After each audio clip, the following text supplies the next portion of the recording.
Hey everybody, I'm Oakley at Oakley Does Everything, and today we're going to be continuing on with part 2 of our chair restoration build where we remove the wood dowels. So stay tuned.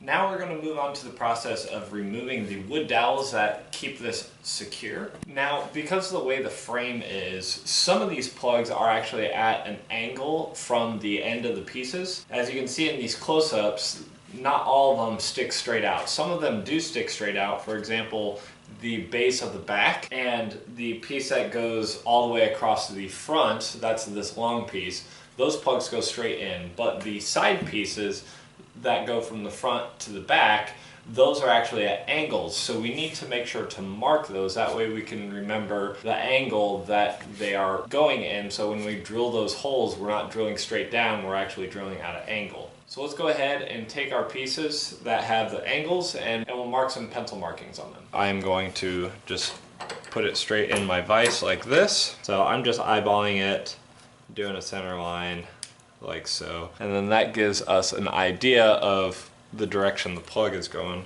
I'll do the same thing on this end. Flip it over, do the same thing. Now that I have my markings on here, I'm just going to sit this upright. I'm going to take my flush cut saw. I'm just going to go ahead and cut this. So as you can see, we still have some leftover pieces and it's not perfectly flush with the top of this. Here I'm using my 3/4 inch chisel. It works really well. Make sure it's sharp. That way you can actually get through this okay. So we're just going to remove this material, especially the wood from the other joint. And the most important thing that we need to remove is actually the adhesive from the previous glue joint, because when we do glue this, we want to make sure that it has a really good connection for wood to wood. Having glue on top of old glue does not typically set up for a well-glued joint. Alright, so now that I remove some of that, I'm just gonna flush the plugs up. And again, this is a lot easier to do with a sharp chisel, so make sure to sharpen your chisels.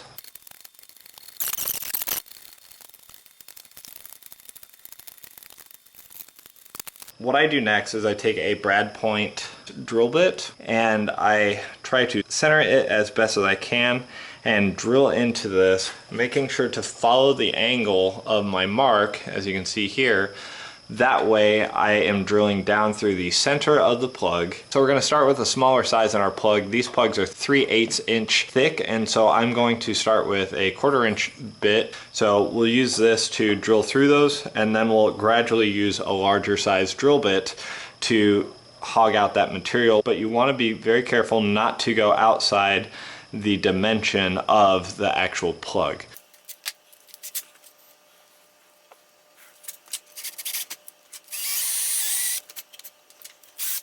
As you can see, when I drilled that, it didn't end up being perfectly centered. So I'm going to use just a slightly larger drill bit and again continue to not go outside of the dimensions of this plug.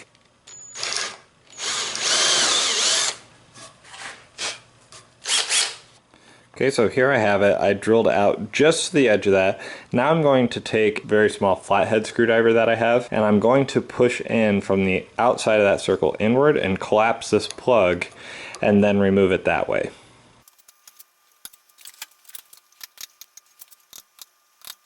If you have a chisel that is small enough, you can use that, but basically the idea is we're just trying to gouge out the top edge of this plug, because then after we get the top part of it, we can then use our 3/8 inch drill bit to finish cutting it out.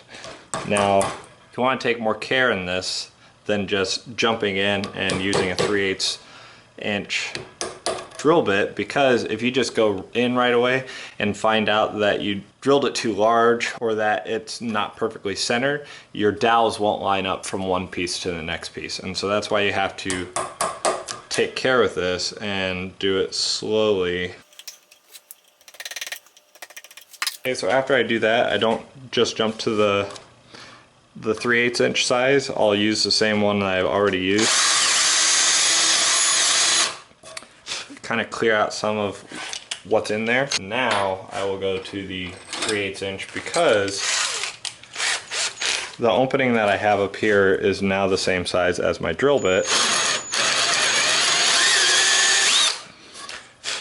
And I didn't expand the hole any larger than what was originally there. All right, so now we're gonna do that same thing to all the others. And the only ones that are different on this chair are the pieces that connect the sides all the way up to the top. Those are 1/2 inch dowels, I believe. So the process for that is a little bit different, but for all these frame parts for where you sit on, these are all 3/8 inch and it'll be the same process. So let's go ahead and do all of that.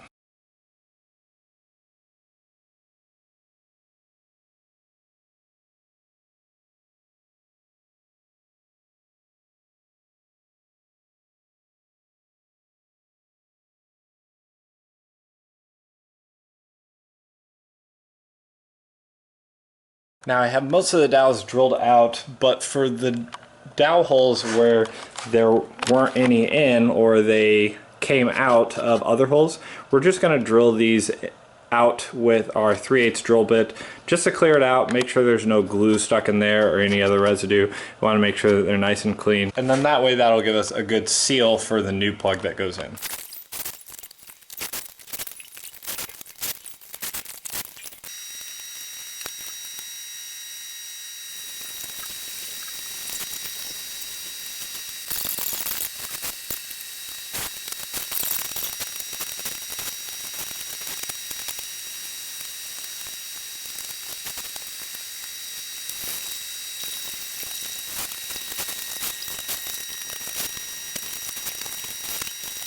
Alright, so we're moving on to the parts that broke off, and with this, we're going to wrap it with this rubber that I have to secure it in there without hurting it at all. And this is a very similar process. The only difference is we're actually able to drill all the way through to the other side as opposed to stopping at a certain point.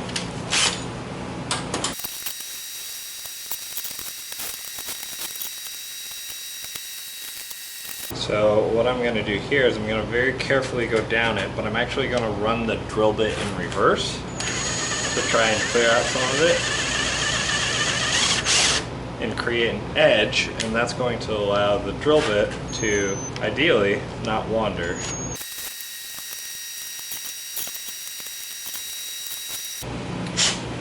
Like that.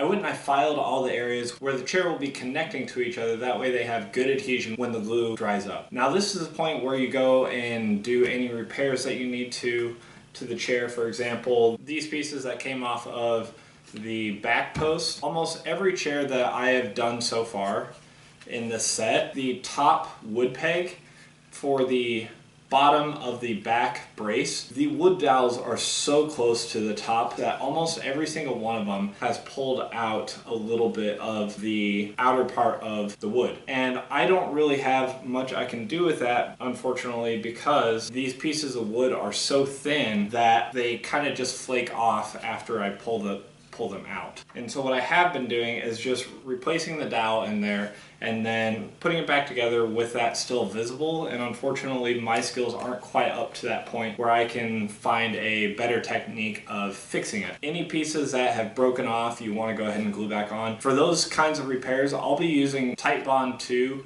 wood glue. That's because that needs to be permanent and not taken out. So I'm just going to glue those back on and then we'll move on to the final glue up.